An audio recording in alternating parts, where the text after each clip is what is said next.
useful and a life-changing tool.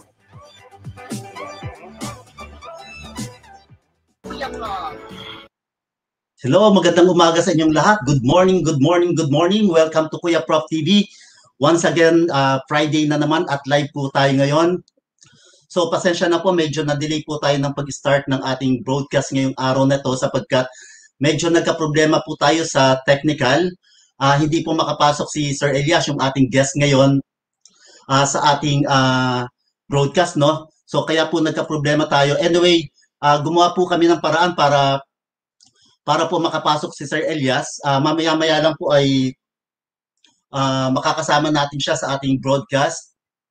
For the meantime po ay siguro magbibigay lang po ako sa inyo ng konting introduction sapagkat ang pag-uusapan po natin ngayon ay may kinalaman po ito sa mental health and physical wellness. So ito po ay yung huling session natin, huling episode natin kay Sir Elias.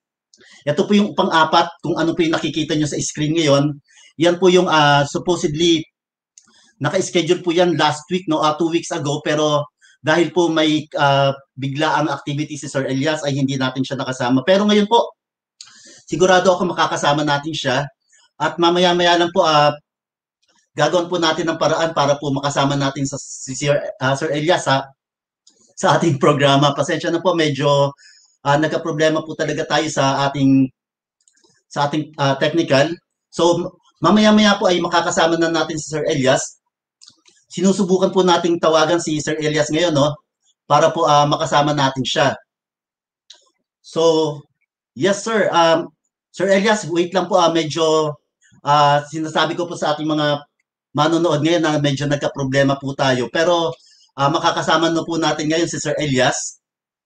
Okay, siguro yung magiging problem lang natin ng Sir Elias ngayon, hindi natin mapapakita sa kanila yung ating PowerPoint presentation. Opo. Pero okay lang po dahil, yes sir, siguro may kopya naman po kayo dyan at iyan po yung ating ipapakita sa kanila. Okay lang po ba sir? Sige po. Okay. Mga kaibigan, hindi nyo po naririnig ngayon si Sir Elias pero kausap ko po siya ngayon at makakasama na po natin siya in a while. Okay? Sir Elias, pasensya na po, no? Medyo... Yes, sir. Live na po tayo ngayon. Napapanood na po tayo ngayon sa Kuya Prof TV, Sir Elias. Iba po yung setup natin po ngayon. Opo. Pasensya na po. Magandang umaga po ulit sa inyong lahat. Ganun talaga, Prof, kapag live. So, opo. Minsan hindi na inaasahan na magkakaroon ng technical problems. However, hindi natin dapat, syempre, hindi dapat mabawasan yung enthusiasm natin because for the past several meetings, wala namang aberya. Opo. So, test lang to kung gusto talaga natin na ituloy yung advocacy despite the hurdles, parang ganun. Opo. So, nagawa naman ng paraan kahit paano. Yes, sir. Magandang umaga po. Opo. Magandang umaga po sa inyo ulit, sir. Sir Elias, ito ay technical problem lang. Yung kinakaharap natin ngayon, pandemic, mas matindi. Di ba po? Yes, so, Prof. Yes. Yung pinaka-message dito sa atin, yung pandemic nga, hindi natin sinusukuan. Ito pa kayang technical difficulty lang na nararanasan natin ngayon. Yes, Kuya Prof. Tama po kayo. Kumbaga, sa panahon... Yes, sir. Baguhin ko, sir. Sir, yung orientation landscape to, sir.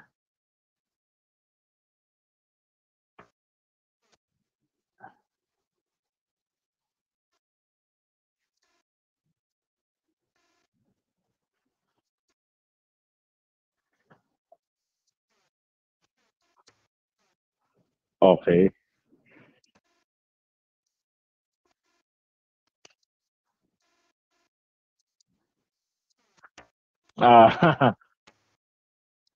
Opo.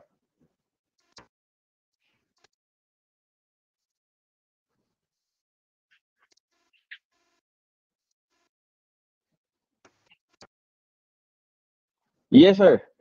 So we were talking about a while ago about laughter, about having fun, good vibes. So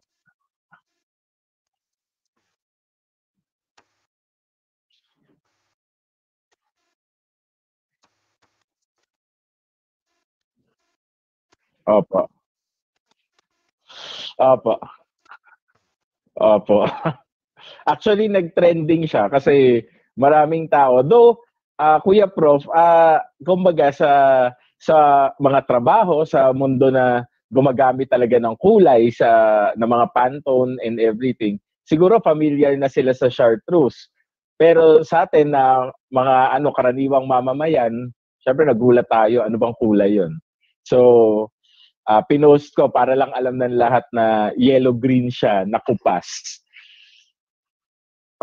Opo, parang gano'n yung kulay. Yellow-green na luma. Parang gano'n. Yes, Prof. So kayo, baka meron kayong mabibigay na advice. Paano ba namin makakabisado or nadalian ang pag-i-spell ng chartreuse? Baka ipa-spell.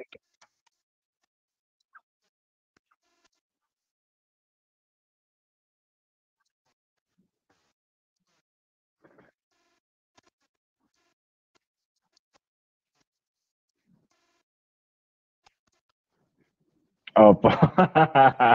pero at least madali na 'yan. Mga 3, 4 na beses mong practicing sabihin, you'll get it.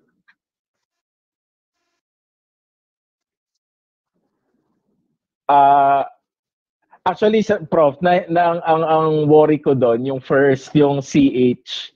Kasi yung CH, sometimes, di ba, yung common na pag-pronounce niya is cha.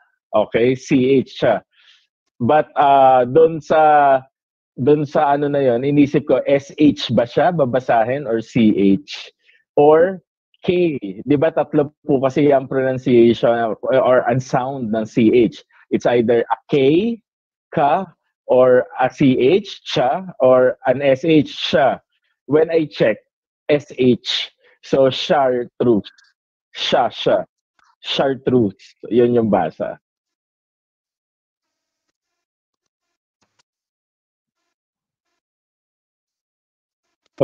True. Tama po. Yes. Opo. Basta nagkakaintindihan. Opo. Basta nagkakaintindihan. Yeah.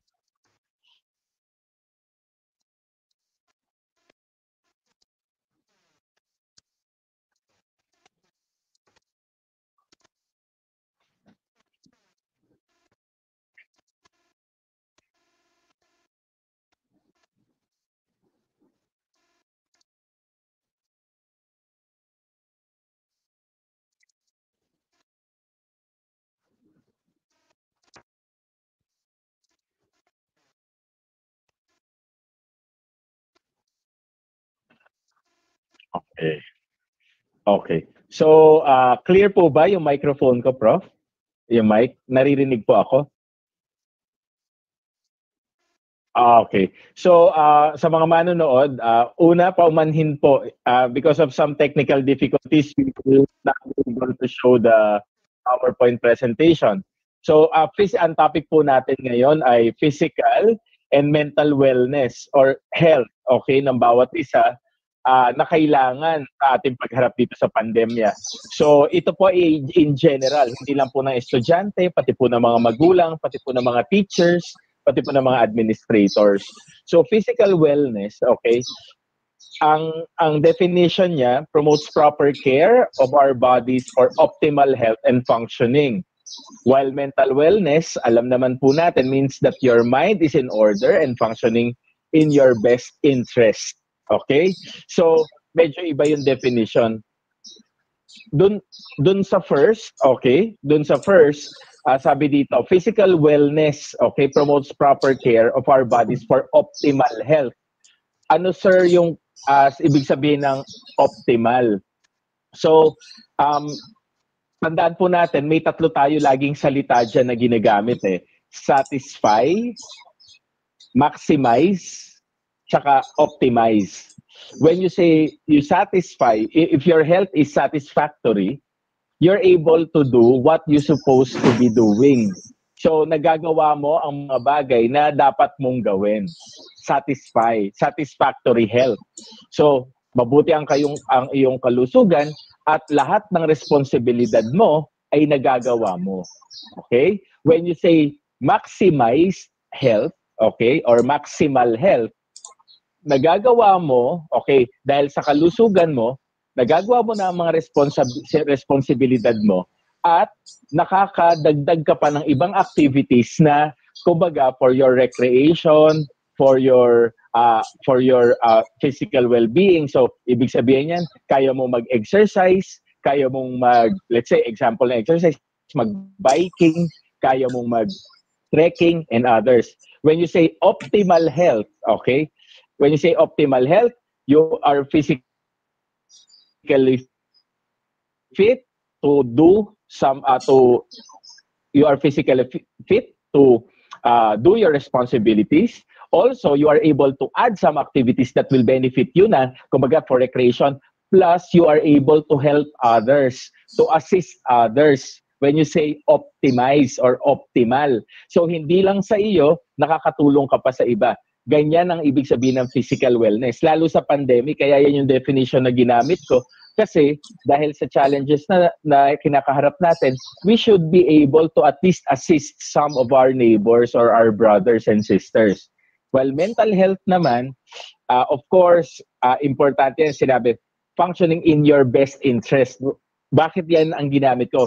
Na malusog ang iyong kaisipan, in your best interest, functioning in your best interest, because our decisions depend on how healthy our minds, okay, are. So, ang lahat na mangyayari sa atin ay bunga ng ating decisions. At ang ating decisions ay depende kung gaano kalusog ang ating mental state. Okay? So, yan po ang definition ng dalawa. Sir, ibig sabihin po, doon sa physical wellness, dapat kumikilos, no? Dapat ba exercise o kahit ano lang na pagkilos, gawaing bahay, gumagawa ka sa loob ng bahay mo o sa labas, at least gumagalaw, kumikilos ka, hindi lang yung dahil nasa pandemya talagang iniisip mo wala ka nang ginagawa, nasa loob ka lang at takot na takot kang kumilos. Okay. Actually, sir, doon sa isang slide, makikita natin yung yung minimum, yung sa, I think, 2 slides after the first. So, nakasulat dito, dapat mag-engage ang bawat isa every day for at least 30 minutes of physical activity. Okay? Sabi nga, you may break up your daily 30 minutes into 10 minutes bout. So, yan po yung minimal. So, meaning, when you say physical activity, 90% of your body should be moving. Okay? So, sabi dito, 30 minutes a day. So, it can be a 30-minute walk. Or, sabi nga nila, nag-walk ka, ang gumagana lang, legs mo, tsaka paano. Kapag naglakad ka, subukan mong hipuin yung abdominal area mo, mapapansin mo, parang matigas. Mm-hmm. Okay? Why? Because it supports your torso, it supports your core. So, even your neck muscles are moving. Okay? So, 90% dapat. Sabi rin dito, kung hindi mo kaya ng 30 minutes, 10 minutes, i-break mo siya sa 10 minutes. So, importante na may physical activity every day. Very important to, number 1, to increase the blood flow of the circulatory system natin.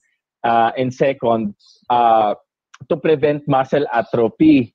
Yung muscle atrophy po, kapag hindi po natin ginagamit yung mga muscles natin, they tend to shrink, okay? Lumiliit po siya, kaya pag nagkasakit tayo, tapos na bedridden tayo for a while, mapapansin po natin parang nangayaya tayo, not only yung fat deposits, but also some of our muscles, because either gagamitin siya ng body natin for energy, or dahil hindi siya na-stretch, hindi siya na-flex, so nagdi-decrease in size. Yes, yan sir. Po, Prof. Sir, kanina, no, nabanggit niyo yung exercise, yung lakad, no? Kami po, sir, yes, every day may pinapanood kami sa YouTube, yung Walk with Leslie Sansone. May 10 minutes, may 30 Yes, minutes, sir. 15 minutes. So, Yes. nakita namin yung improvement dun sa aming pag-iisip, no? Parang gumagaang yung aming pakiramdam, mas mabilis kaming makahanap ng mga solusyon dun sa mga kahit maliliit na problema ay nahanapan namin ng solusyon. Kasi iba yung epekto sa amin ng exercise daily na kahit sa loob ng bahay lang, yung walking, napaka-importante niya, sir. Nakakatulong talaga. So, ito yung example na sinasabi nyo kanina na kahit 30 minutes ay pwedeng maglakad. Minsan kung hindi mo kaya yon, hatiin mo. Yes, yes, Prof. Yes, Prof. Tama po. Totoo po yan. Yan po ang resulta because exercise or physical activity is a natural mood booster.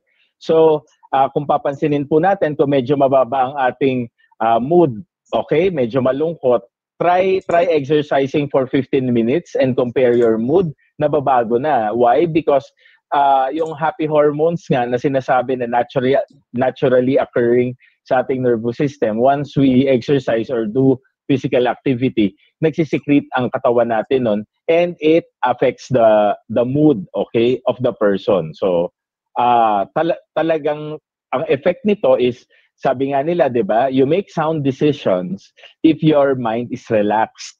So, sabi nyo nga, nakakapag-decision kayo, nakakahanap kayo ng mga solusyon sa mga problema after exercise because nakiklear yung isip natin of negativity because may happy hormones na.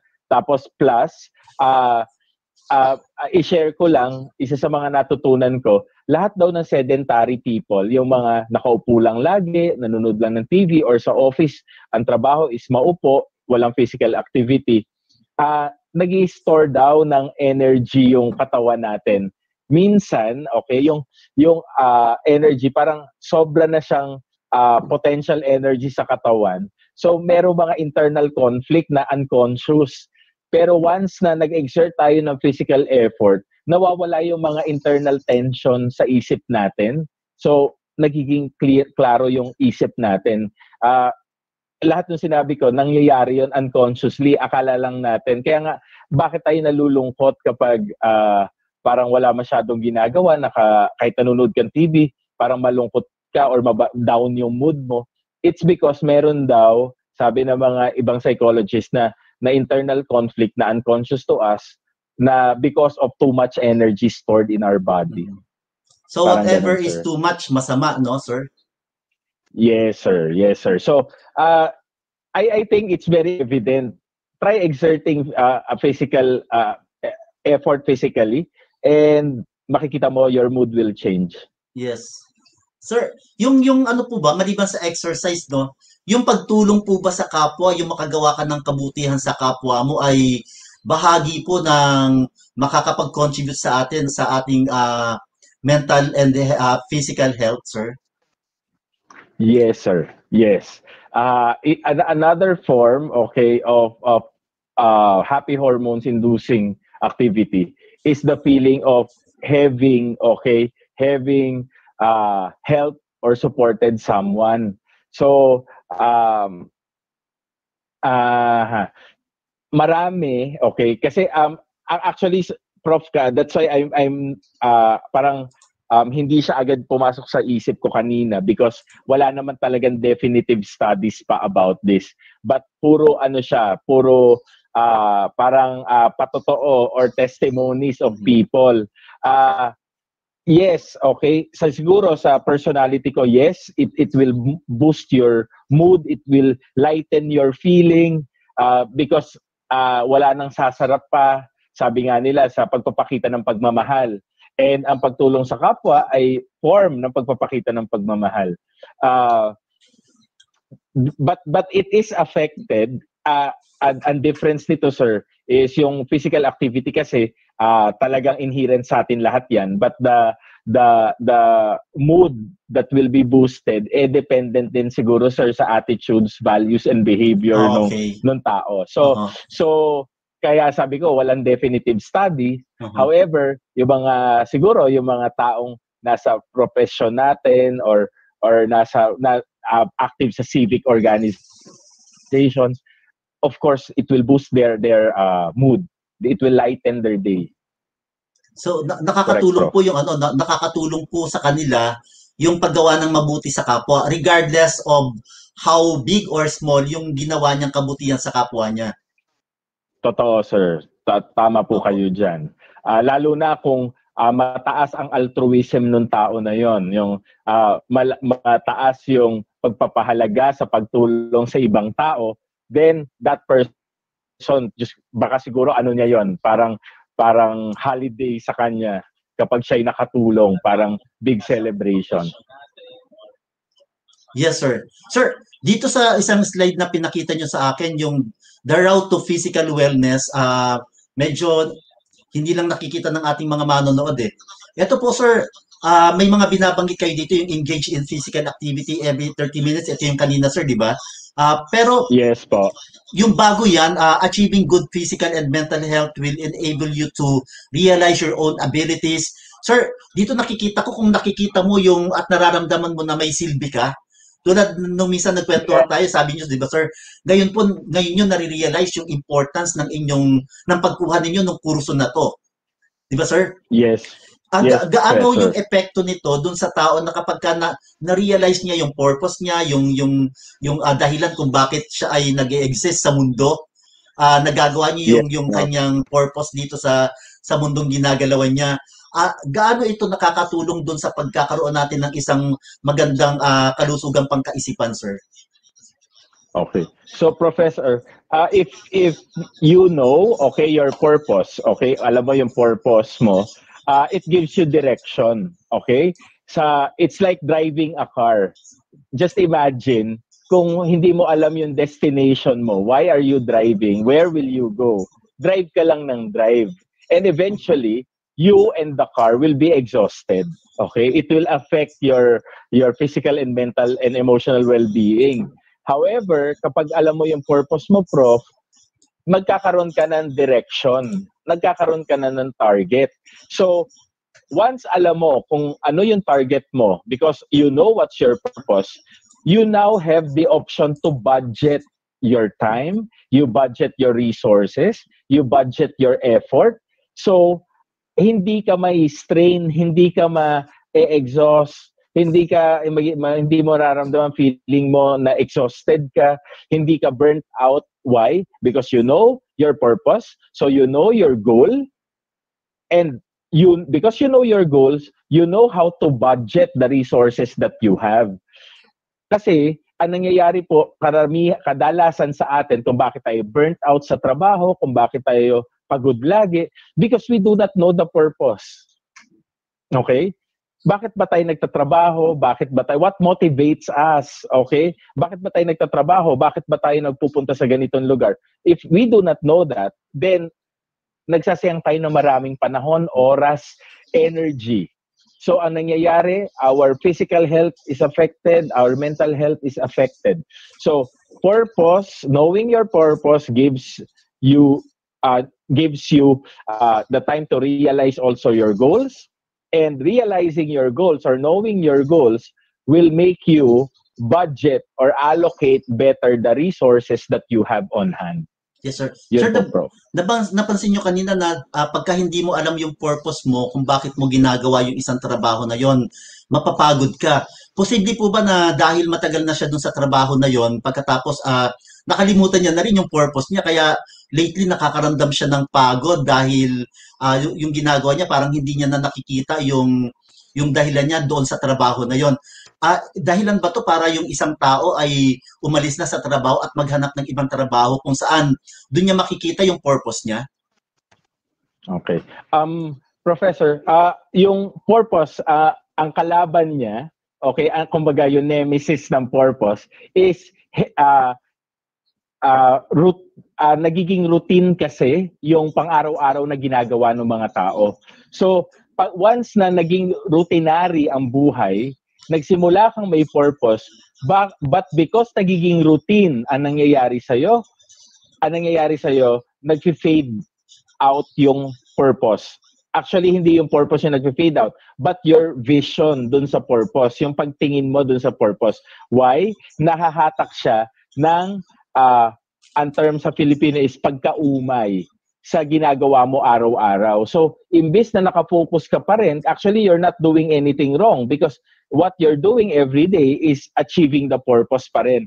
But because nawawala na ng flavor or spice yung ginagawa mo araw-araw, dahil paulit-ulit, then nag-fade yung purpose sa vision mo, okay? Kasi nagkakaroon nga ng parang yung routine, yung nagiging, kumbaga, cataract, nagpapalabo ng iyong mata sa pagtingin sa purpose. Now, kung question, should that person leave, okay, the job? I always say, before leaving a job, magkaroon ka muna ng introspection, okay, before you leave the job. Meron ka bang tamang dahilan? Okay? Because yung inaayawan mo dito sa position mo ngayon or sa trabaho mo ngayon, baka yan din yung datnan mo sa kasunod. Okay? So, you have to have very, very good introspection first. Minsan kasi, ako kasi naniniwala, having some HR background also, ako kasi naniniwala na ang trabaho ibibigay sa'yo ng walang design. Ikaw ang attractive nung, kumbaga, you will put the design and colors and spice to that job. Kasi, sabi nga natin, parang ang trabaho, blankong canvas. Ikaw bahala mag-paint dyan. Because, I always say, always put your personality in your job. Okay? Because, yan ang may iwan sa kumpanya when you leave. Okay? Yes, actually, they will not remember all the things you accomplished. They will remember the personality you put in your job. At whenever I do inspirational talks to workers or to employees, I always say that don't let the company take over your spirit. Okay? Let your spirit and the spirit of the company shine together. Parang ganon. So, yes. Always introspect kapag ikaw ay nakakaramdam ng pagka-bore or pagka-umay sa trabaho before jumping into another job. Okay? Yes. At normal naman yun na mapapagod ka, minsan hindi mo alam kung ano yung purpose mo. Minsan makakalimutan mo sa sobrang overwhelmed ka na nung mga ginagawa mo araw-araw. Lalo na ngayong pandemya, parang naging routinary yung ginagawa ng mga tao nasa loob lang ng bahay. Yung iniikutan nila, same environment, same location yung ginagalawan nila. So talagang maapektuhan sila. Kaya naiisip nila na ngayon sinabi ng research ng mga study no, na maraming naaapektuhan ngayon mentally kasi doon at doon lang sila umiikot. Di ba, sir? Yes, Opo. Professor. Opo. Yes, Prof. Kuya Prof, tama yan. Nagkakaroon po kasi ng parang paulit, nagiging routine. Okay? Lumiit kasi yung lugar na ginagalawan nating lahat because of the guidelines ng ating government na dapat naman natin pong sundin. At hindi tayo sanay. Isang challenge kasi sir po yung tinamaan tayo ng pandemic sa panahon ng ating ekonomiya ng Pilipinas ay isa sa fastest growing sa Asia. Yes. Everybody's moving. Sabi nga ng government, ng DPWH, build. Tayo rin, kung napansin nyo, kung hihinto tayo at iisipin natin how we were moving noong January, February, talagang mabilis. Parang ang daming ginagawa. Then suddenly we have to stop. Yes. So talagang kaya nga po kinakailangan ang suporta ng bawat isa sa kanyang kapatid, pamilya, kaibigan. Kasi ulitin ko, sinabi natin dati nung una tayo nagsimula, bawat complaint about mental health, 25 other people chose to be silent. So they will not say that they have a problem. So imaginein mo, katulad ko, I received a lot of issues and cases tungkol dyan sa mental health. So kung merong 100 na lumapit sa akin, ibig sabihin meron pang 2,500 sa labas na hindi nagsasalita, but they are experiencing such. So we need to be sensitive also. Dahil importante siya. Once na ang mental health ay apektado, ang decision making ay apektado, Prof.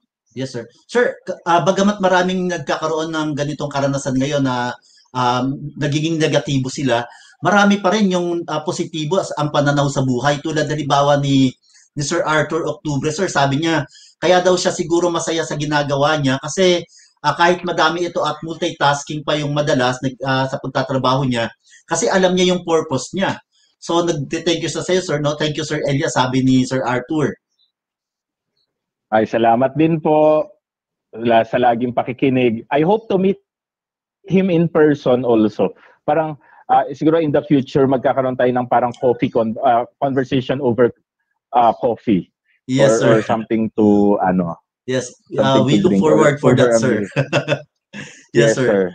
Opo. Sir, may mga binigay pa kayong slides dito, no? Nakalagay naman sa isang slide dito na siguro mamaya-maya towards the end. Kasi sir, alam ko medyo may activity kayo mamaya at exactly 4:45, sir. Magpapaalam po tayo sa ating mga manonood, pero patuloy ko silang kakausapin at sa pagkakataong yon, ipapakita ko po yung slides sa kanila para magkaroon din sila ng idea kung ano yung pinag-uusapan natin dahil dun sa slides na ipapakita ko po na binigay nyo sa akin, sir. Opo. Okay, sir. Dito po yung route to mental wellness. May slide po kayo dito, yes, sir. Opo. Gusto ko lang actually the rest will be parang self-explanatory naman. So yung una lang kasi sir, very very important to. Sabi dito, learn to be at peace with yourself, okay? Lagi ko yung sinasabi sir, yung importance ng acceptance. Kung ano ka, kung ano yung kaya mong gawin, ano yung mga hindi mo kayang gawin. So once you are at peace sa sarili mo, tinatanggap mo kung sino ka, then you can start now to build things, to achieve things using the strengths that you have. Kasi ang madalas na nangyayari sa atin, dahil nakatingin sa ibang tao, hindi na natin nakikita kung ano yung strengths natin. So, we are moving, okay, anchored sa achievements at strengths ng iba. So, try to be, to have peace inside you, and acceptance kung sino ka, and then maililista mo na, saan ba ako magaling? Ano ba yung strengths ko? And if you are at peace with that, then your mental health will improve. Why? Ang unang cause ng bakit hindi maganda ang state ng ating mental health is yung dissatisfaction.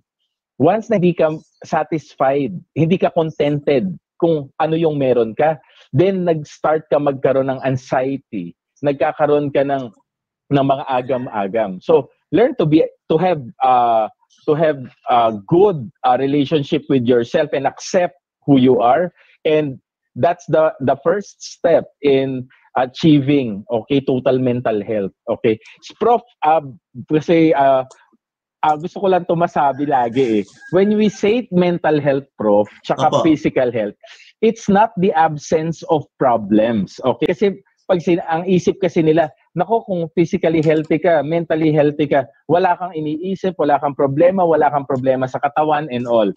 Now, pag tiningnan natin yun sa physical health na slide, paki-emphasize na lang later, Prof, yung route to physical wellness, yung dulo, nakasulat, learn to recognize warning signs when your body begins feeling ill. Opo.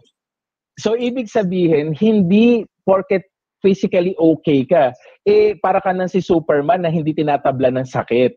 So, ibig sabihin yan, of course, merong mga outside elements na may, let's say, may pollution, merong mga like COVID-19 na bacteria, na virus, may mga bacteria, and others.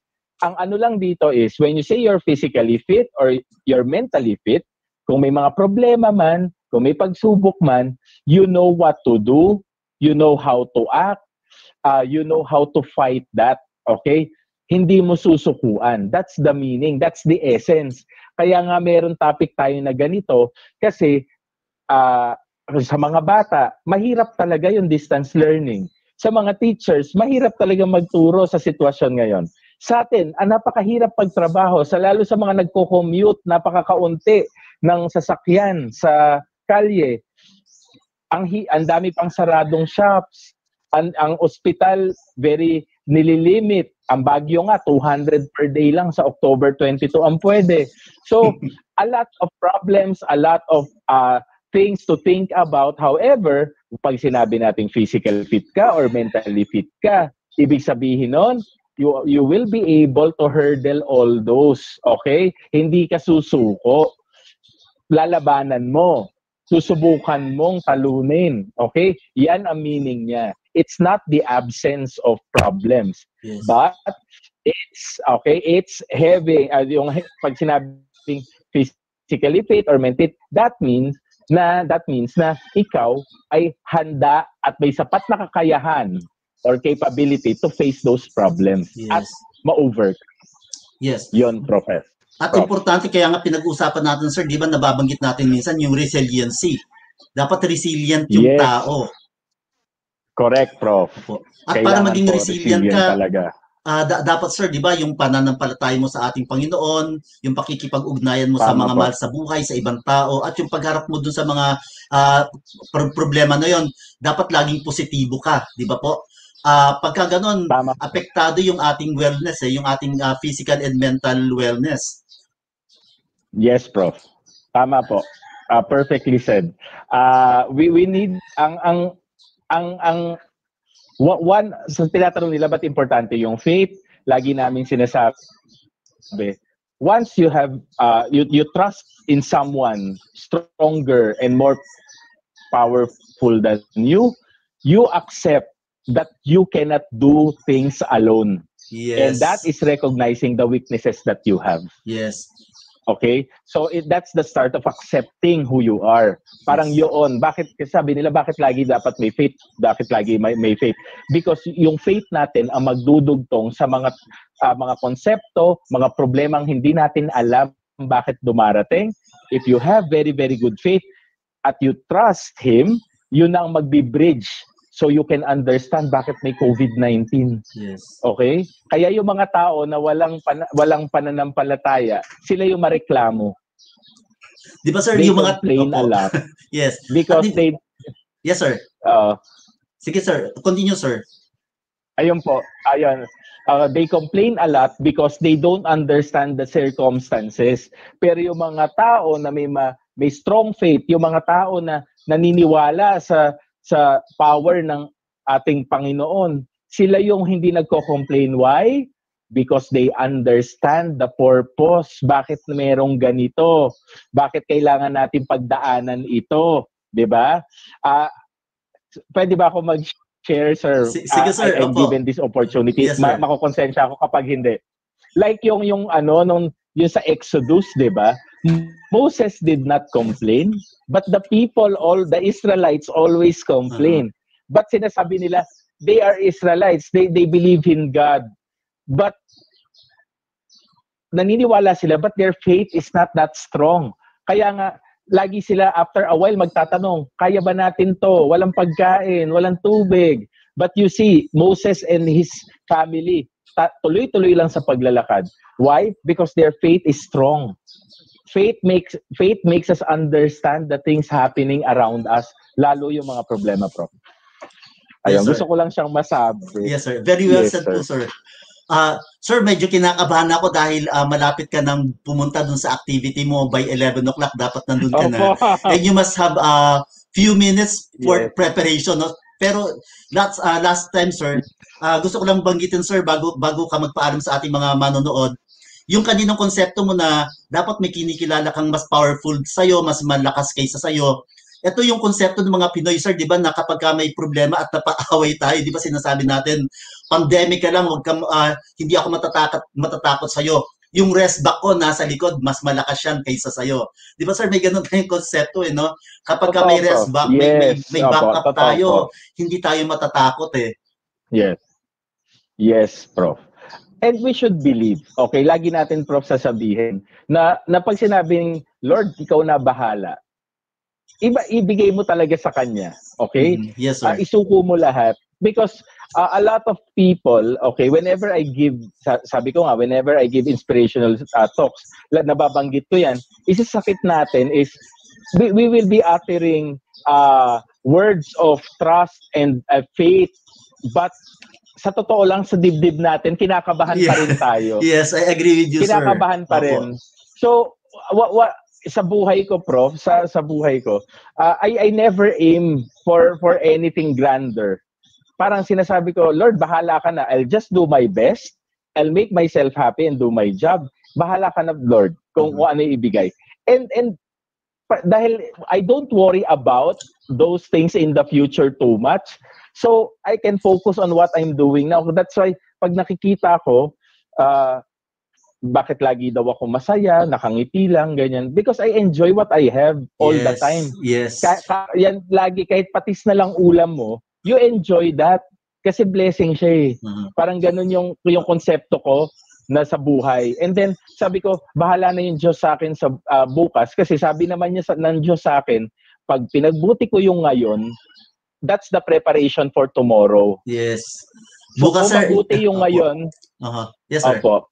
Parang ganon. Ganon yung konsepto ko kasi. Sabi, parang I believe na if you do good today, if you do things well, very well today, that's the best preparation for your tomorrow. Yes. So why will I worry about tomorrow if I'm doing the best preparation for that? Yes. Parang ganon. Yes. So, At bukas, sir, yung patis mo may ano na yan, may mantika na, mas masarap yung patis na may mantika. Mas masarap.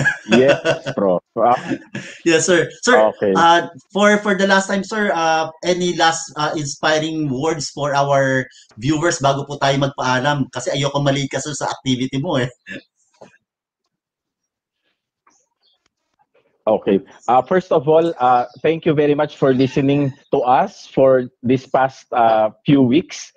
I nag-enjoy po talaga ako and I feel very privileged na ako po ay nai-invite sa ganito. It humbles me a lot, okay, being invited in talks like this. Second, Kuya Prof, I hope hindi ka mapagod sa inyong advocacy ginagawa because sabi nga, many are called, okay, but few are chosen. And fewer endure. Okay, few people endure the challenge. So I hope you will be one of those who will be enduring the challenges of having this advocacy.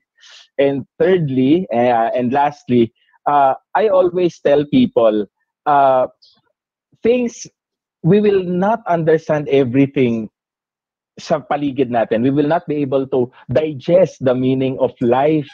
We will not be able to digest the meaning of all these circumstances. But if we have faith, okay, if we have faith that all these things are happening because there's a purpose. All these things are happening because it's for our own good. All these things are happening because we need to learn something. And those realizations will make us feel that we are ready for the battle, we are ready to understand what will happen, and eventually come out victorious. Okay? Amidst all the cynicisms and all the pagdududa and doubts, makakalabas tayo dito victorious. Why? Because we believe that this is part of our learning process, that this is part of God's plan to us, and we should all answer yes to His plan, and everything will be fine. And with that, maraming salamat po. Humihingi po ako ng paumanhin. Hindi ko po na-foresee yung technical problems. But I hope in the future I will be invited again and magkaroon ng episode na better. And thank you very much, Kuya Prof. Yes, sir. Definitely, sir. Meron po tayong mga susunod pa. Sana po lagi niyo pong paunlakan ang Kuya Prof TV. Mga kaibigan, si Sir Elias po ay magpapaalam na sumandali sa atin sapagkat may a-attendan po siyang activity. Sir, maraming salamat po sa inyong panahon. Maraming salamat po. Okay. Goodbye po. Thank you, sir. Bye po. Okay, mga kaibigan, iyan po si Sir Elias, no? Medyo nagmamadali po tayo ngayon na papawalan si Sir Elias dahil by 11 o'clock may activity po siya. A-attend po siya ng activity para sa grade 7. Importante po na makausap niyo yung mga magulang at mga estudyante ng grade 7 sa eskwelahan. At kinakailangan niya po sila makausap sapagkat yung mga grade 7 po ay nag-a-adjust pa sa bagong eskwelahan na pinag-aaralan nila ngayon. At lalo na tayo ay nasa pandemya, naka-online learning po sila din at medyo nag-a-adjust po yung mga batang yan. So, mamaya-maya po ipapakita ko rin sa inyo yung slide na binigay ni Sir Elias sa atin para po magkaroon tayo ng idea kung ano ba yung mga pinag-uusapan namin kanina. Okay? Ipapakita ko po sa inyo mga kaibigan, no? For you to have a glimpse of that slide na pinag-usapan namin kanina ni Sir Elias. Okay? So, habang pinapakita ko po to sa inyo, medyo may tatawagan pa po tayong isang kaibigan at kahit saglit siguro magbabahagi siya sa atin ng kanyang pananaw tungkol dun sa pinag-usapan natin ngayon. Okay? May isa pa tayong may isa pa tayong tawag dito, viewer. Actually from Canada ito, ipapakita ko lang po sa inyo. Siya po si Miss Raquel Santos. Sabi niya, very informative again. Salamat po. Maraming salamat sa iyo, Miss Raquel, no? Si Miss Raquel laging nakasubaybay sa atin yan, sumusuporta talaga sa atin yan. At siguro si Miss Raquel ay busy to dahil si Miss Raquel ay nagpalit siya ng kanyang career. Siya ay isa ng frontliner ngayon kung nakikita nyo sa ating screen. Si Miss Raquel ay tawag dito, naka-uniform. Okay? Pero syempre Miss Raquel, may sorpresa kami sa iyo. Okay? Sapagkat si Miss Raquel ngayon ay actually nagdiriwang ng kanyang kaarawan. Okay? Gusto kong samantalahin ang pagkakataon na to na batiin ang ating kaibigan na si Miss Raquel ng isang happy birthday. Birthday niya po kahapon. Miss Raquel, happy birthday sa iyo. I hope you are enjoying your day. So, sana maraming regalong nakarating sa iyo. Okay? Thank you very much sa time mo lagi para sa Kuya Prof TV. Thank you for the support. Okay? So, yung mga gustong bumati kay Miss Raquel sa kanyang kaarawan, pakilagay na lang po sa chat box. Batiin po natin si Miss Raquel sa kanyang kaarawan. Yung pagbati po ng isang ng happy birthday sa isang may kaarawan, mga kaibigan, ay isang bagay na nakakatulong sa mga tao, sa mga mahal natin sa buhay na wala sa ating piling ngayon. Bagamat malayo sila, nakakatulong ito sa kanilang physical and mental wellness. So mga kaibigan, hinikayat ko po ang lahat na kapag may pinagdiriwang po yung inyong kaibigan, yung inyong mahal sa buhay, wag po tayong magdalawang isip na batiin sila, lalo na sa kanilang kaarawan. Okay? So once again, Raquel Santos, Miss Raquel Ake, letter A ang simula ng nickname mo. Sabi nila ang mga taong may pangalan na nagsisimula sa letter A ay magagaling tulad ni na Sir Albert, Arthur Octubre, syempre Aldrin Sacristan, napasama ako. Thank you very much sa information na yan, letter A. Miss Raquel, sana yung kahit malayo po kayo sa inyong mga mahal sa buhay, ay talaga namang dahil sa mga pagbating ito, yung ating mental and physical wellness, yung ating physical at kaisipang pangkalusugan, magandang kaisipang pangkalusugan ay talagang maayos at maayos tayong humarap sa ating mga problema sa buhay. Okay? So, may isa pa pala na letter A, no, si Apruniano. Pagka talagang letter A, magagaling. So, good vibes lang yung gusto natin dito, kaya medyo pinapalight lang natin ng konti yung ating usapan. Okay? Sabi ni Miss Raquel, salamat Kuya Prof. May gusto pa rin bumati sa iyo, Miss Raquel, no? Siya si Cyril Sacristan, yung inaanak mo at yung pamangkin mo. Happy birthday po, Ninang. Haha. Okay. So, eto, nakikita niyo po sa screen ngayon yung bagong salita na natutunan ko kay Sir Elias. Pinag-usapan namin to kanina at sabi ko sa kanya, paano ba pinopronounce yan? Chartreuse. Okay? Sabi nung iba doon sa message niya, sa pinost ni Sir Elias sa FB niya, mahirap daw i-spell out yung salita na yan. Dahil yung salita na yan ay bagong kulay na contribute ng ating Miss Cavite, no, sabi ni Sir Elias, yan po ay kupas na yellow and green. Para hindi po kayo mahirapan sa pag-spell out ng salitang yan, sabi ko, pwede nyo pong unahin yung chart, hatiin nyo yung chartreuse sa dalawa, chart and reuse. Pagka na-spell out nyo po yung chart and reuse, hindi po kayo magkakamali sa pag-spelling ng chartreuse. Chartreuse, okay? Sabi ni Sir Elias, bagamat mahirap i-pronounce yan, at least nagkakaintindihan kayo nung kausap mo kung ano yung pinag-uusapan nyo, okay na po yan. Okay? So, yan po yung mga ilan sa pinag-usapan namin kanina ni Sir Elias. Gusto ko lang pong ibahagi sa inyo sapagkat nag-promise po ako kay Sir Elias na ipapakita ko po ito sa inyo para po magkaroon kayo ng idea ng mga features kung ano yung mga pinag-usapan namin. Ito po yung title ng kanyang presentation kanina, yung Physical and Mental Wellness, at dinefine niya po yung Physical Wellness and Mental Wellness. Yan po, nasa monitor ngayon, dinefine niya po yan.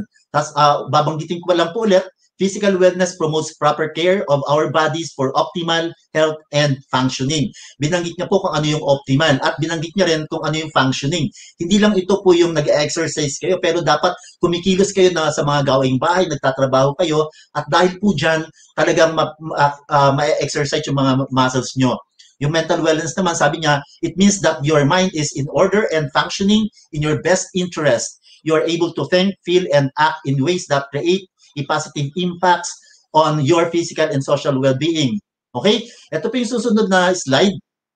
Achieving good physical and mental health will enable you to, kapag mayroon kanyang physical and mental health, kaya mong gawin ito. Realize your own abilities, magagawa mo ng tama yung gusto mong gawin sa buhay, cope with the stress and challenges of life, hindi mo alintana yung mga problemang kinakaharap mo, at pwede kang gumawa ng mga bagay na gusto mong gawin at magiging produktibo ka, at pwede kang makapag-contribute para sa ikauunlad ng inyong komunidad. Okay? The route to physical wellness, sabi niya, engaged in physical activity every day for 30 minutes. You may break up your daily 30 minutes into 10 or 15 bouts, depende sa'yo. Eat a variety of healthy food and control your meal portions. Maintain a regular sleep schedule and get between 7 to 9 hours of sleep each night. Okay, importante po yung tulog. Mga estudyante, kung marami kayong ginagawa lagi dahil sa online learning, dapat i-schedule nyo yan, dapat i-manage nyo yung time nyo, at dapat magkaroon kayo ng tamang at sapat na oras ng pagtulog.